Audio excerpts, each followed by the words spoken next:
What was that process like, both leaving the Bulldogs and coming to West Coast? Look, it was a challenging time individually because I was in the thought process that maybe the Dogs were a place that I was going to spend a long time for. And I think I didn't really realise that I was going to leave until so tell you a funny story. It's funny, but it's also quite sad for me individually because of what I'd missed out on. Okay, so the end of 2010, Rockets called me in his office. He goes, mate, I don't know if you know this, but we're going to put you up for trade. And I'm like, hang on, I've got another year of my contract left. So he's like, yep, we're going to see what we can do for you and see who wants you out there in the AFL. So I was like, all right. So they got to the manager. He told me, he goes, mate, we've got some meetings lined up with Richmond, Hawthorn and the Eagles.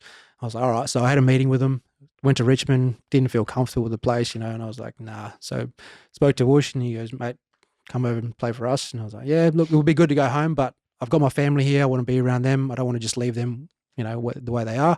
And then I went to speak to Alistair Clarkson. Straight away, he goes, mate, we'll meet wherever you want to meet. We'll go get a coffee. And I'm like, wow, this guy's willing to do something for me in order for me to come play for him. And just talking to him for an hour or so, it made me feel like I wanted to go play for this guy. So the trade was about to go through. And he's like, mate, we'll make this happen. At that time, I'm thinking in my head, I'm going to go to Hawthorn.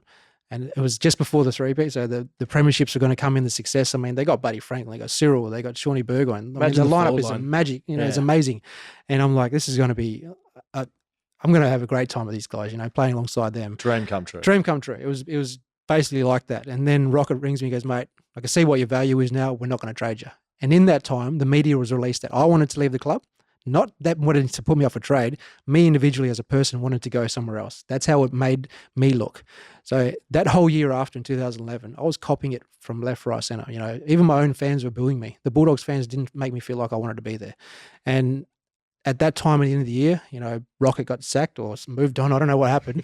Brendan McCartney came in. He goes, mate, I want you to stay. I can see your worth and you should stay here with us. And I'm like, mate, there's too much going on here, off field, on field. I don't feel comfortable anymore. So Woosha rang me. He goes, mate, do you want to come over to Perth and be home? And I'm like, that's all I needed. The escape I was looking for, I'm coming back home. So moving back to WA, there was no brainer. I moved back home. And so the Hawthorn deal never got.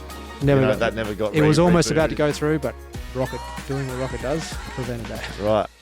That was just a little teaser of our full episode. They're out Wednesdays on YouTube, and you can listen to them wherever you get your podcast. Go on, get out of here.